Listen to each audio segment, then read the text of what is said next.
everyone. I'm Chef Burrell, and I'm super excited to be here for Broadcom Catalyst 2020. And today we're going to be making chicken piccata together. So I hope you have all of your ingredients ready. So we're going to start off. We have some asparagus. We also have garlic. We have butter. We have capers. We have lemons. We have chicken breast. We have some chicken stock, parsley, and flour. I think that's pretty much all there is to it. This is a yummy, quick and easy dinner, but it's also kind of a showstopper. It's really delicious. It's one of my family's favorites, and I bet it's going to be one of your family favorites as well. So if you're not a chicken person, you can certainly do this same thing with fish. That works beautifully as well. If you're not a chicken or fish person, maybe something like tofu or something like that would work really well too. It's bright, it's lemony, it's delicious. So, and then we have a little side dish of roasted asparagus. Asparagus is one of my favorite vegetables, and it's also kind of fun. So to prep the asparagus, you can take a few at a time and just snap them. They snap where they want to, where the woody, fibrous end parts of the stem where these are no good to eat. We say thank you for coming. So there we go. Look at my little asparagus, all trimmed to where they want it to be trimmed. I'm just gonna give them a little drizzle of olive oil. Okay. And a sprinky dink of salt. All right, and then we're just gonna roll everyone around to make sure that the asparagus and salt and all that and the oil are all really nicely distributed.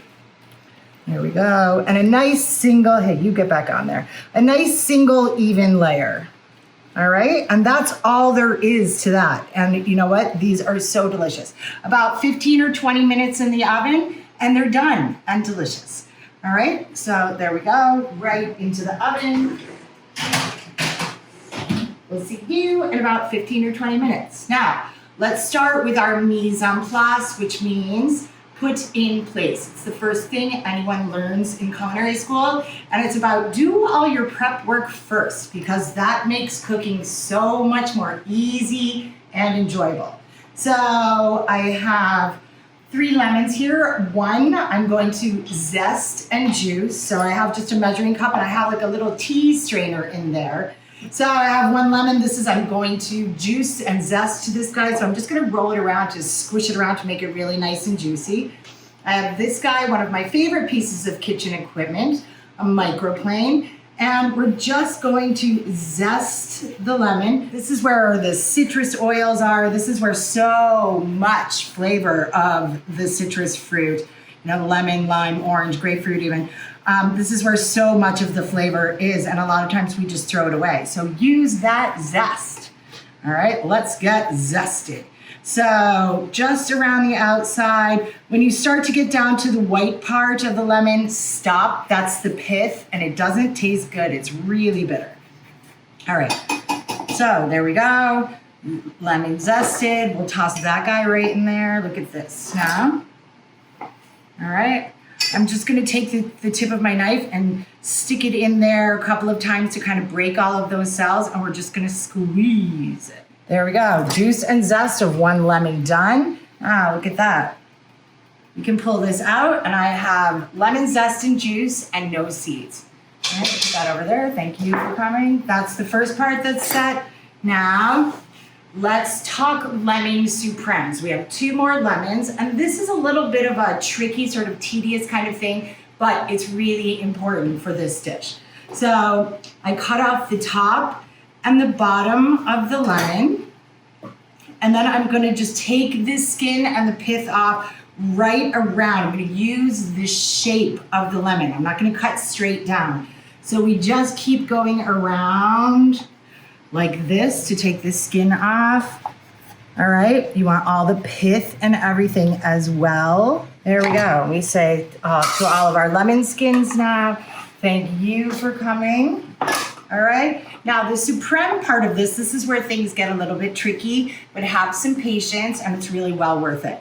So we're gonna take our little sort of utility knife, and we're gonna cut in between the sections or the membranes of the lemon. So we get sections, but no membranes. It's very elegant and very delicate. Now what I want to do is I'm just going to take these supremes, these little delicate or lemon segments, and I'm going to make sure there's no seeds. I just picked a seed out of there, but I'm going to cut them into about thirds or so. So if you find a seed, do a little seed extraction and cut these guys into about thirds. Next, I'm going to do garlic. We need 2 cloves of garlic. So by the way, this is a bulb of garlic. So if your recipe says 2 cloves of garlic, it's 2 of these little guys from inside this. So 2 cloves of garlic versus 1 bulb of garlic. So we take our knife and we just put it right on top of the clove of garlic and give it a little whack. And the paper, the skin flies right off.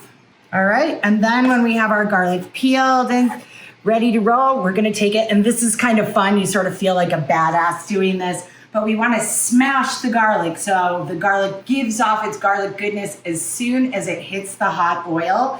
So we get a nice little perfume of garlic and not bashed over the head with garlic. So put your knife right on top of there and give it a little whack. Wham! That's fine. All right, boom, boom, boom. There we go. So a couple of cloves of garlic. There we go. The key for when we're cutting herbs is that you want to use a really sharp knife and you want to do it really quickly. You just don't want to like keep banging on top of the herbs with a dull knife, because instead of cutting them and chopping through them, what will happen is they'll bruise and they'll get really black and just very unattractive. So, and you know, nobody wants that. So it's get it all together in a really small area and then long, smooth strokes. And look at that. We've just cut one time and look at, we are doing pretty well already. So we want to get through this as quickly as possible. So it's just about sort of pivoting back and forth and keeping your parsley in a nice sort of small space and then changing directions periodically so everybody is uniformly chopped. The last part of our mise en place that we need to get ready is we need to prep our chicken. So I have 2 boneless, skinless chicken breasts here. Now what I'm going to do is I'm going to cut them in half and open them up like a book and but just keep on going. I'm gonna cut them in half sort of the long way, like this, okay? And long, smooth strokes. Take a leap of faith here and just go with it, okay? Right out the other side. Nice. Now my knife has raw chicken on it. I'm going to put this in the sink immediately. All right, so I have my chicken breast here. Now what I'm going to do is I just want to even these out or sort of just flatten them a little bit. Chicken breasts are already tender, so we don't need to tenderize them. So I'm taking a piece of plastic wrap and a little pan, and I'm just gonna give them a little bit of a whack. Breasts are tender, we don't need to whack them a lot. So just like this, we're just looking to flatten our chicken breasts so that they will cook evenly. Okay, we're gonna salt our chicken. Now notice, I'm salting from up high and I'm wiggling my fingers back and forth like this so we get a nice even coating of salt. All right, not one bite is gonna be more salty than the other, but everything will be seasoned evenly. So my chicken breasts ready to roll now. So I have some flour that I'm gonna dredge them in flour just before I cook them, just before I put them in the pan. So I'm gonna start heating up my pan. There we go, I'm gonna heat up my saute pan.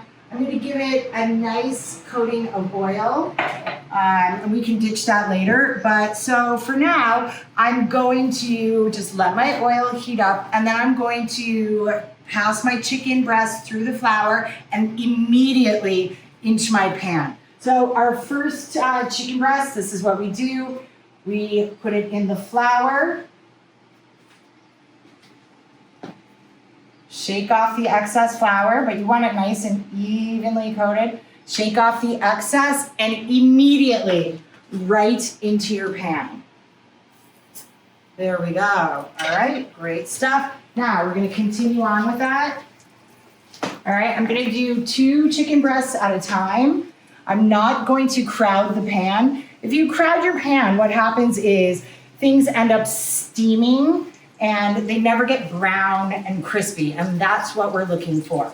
So I can hear sizzling happening over here. I'm gonna do 2 breasts at a time, and then once they're nice and brown on the outside, I'm gonna put them on a sheet tray and keep them warm in the oven. So we can see where the chicken is cooking. Look at it, goes from pink to white. So we can tell already our chicken is cooking really quickly. So we're gonna cook it about 2/3 of the way on this side. We're gonna turn it over and finish it on the other side, and then we're gonna cook our other 2 chickens. So at this point, I know this seems weird, but I'm gonna turn my oven off. I'm going to put my chicken in the oven that is off to let it stay warm, and it won't be cooking any further, but it will stay nice and warm. I'm actually gonna do the same thing with my asparagus. There we go. All right. So at this point, we have all this oil that's in our pan, and I'm gonna put this, I'm gonna say, thank you for coming, oil. All right. And now here we go on the sauce. So I'm gonna add a tiny bit of new oil. I'm gonna throw in my garlic. Right away, that smells delicious. I'm going to throw in my lemon zest and juice, and this is from lemon pieces.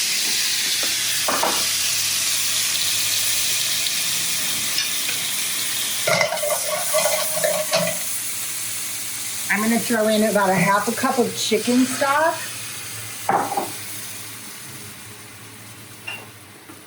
And I'm going to season this with a little bit of salt.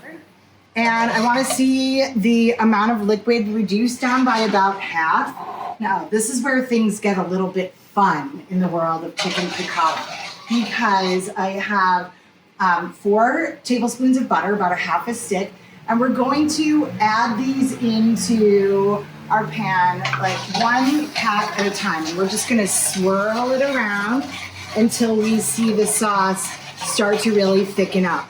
But we have to add the pats 1 at a time. Otherwise, we'll just have a grease slick on the top of our sauce, and it won't be like a unctuous, lovely, delicious, bright, lemony, buttery mouthfeel. Right? It'll just be greasy. So you want to keep this pan moving. At this point, I'm going to throw in 2 tablespoons of capers. So those are really nice and salty as well. They offset the lemon. And then we have the butter, which is the fat that kind of rounds out this super acidic flavor. So, there's a whole lot of things at work here. Now, that sauce is looking about where we want it to be. So I've turned off my burner, and I'm gonna just let it hang out while I plate everything. So I'm gonna pull out my chicken and my asparagus, and we're just gonna plate everything.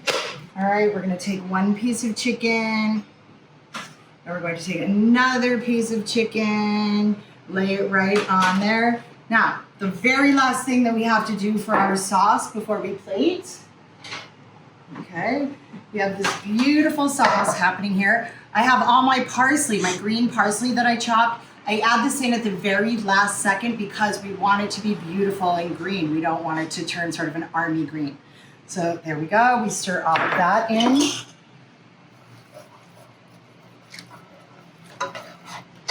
All right, look at that. Beautiful. All right. And then we're just gonna spoon it over our chicken. So this is chicken piccata with roasted asparagus, and I'm digging in because I think this looks delicious. And I know the sauce tastes delicious because I tasted it. All right, look at that. My chicken, really nicely cooked. It's really beautiful and juicy. So I'm gonna get a little sauce on there. It's so good. It's so bright and fresh and lemon. It's crispy on the outside. That is good. Thank you guys for cooking with me today. I hope you enjoyed it. I'm Chef Burrell, and hey, have a great Catalyst 2020.